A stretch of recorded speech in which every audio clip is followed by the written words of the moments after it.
зовут собачка Каштанка. И я вам сегодня хочу рассказать про театр и про ее особенности. Итак, начнем. Театр – это вид искусства, основанный на отражении сути вещей при помощи слова, музыки, движения, танца и мимики. А особенность театра заключается в том, что это живое действие. Все происходит здесь и сейчас. У актеров всего лишь один дубль, одна возможность донести до зрителя свою роль. В театре дети получают лучшие уроки.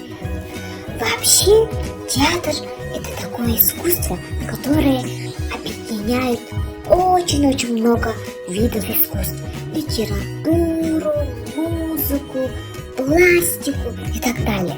Театр культурно обогащает зрителей и делает их более вдумчивым и интеллигентным, а также помогает развивать внимательность. Ну, вот и все. Надеюсь, вам было интересно. До скорых встреч!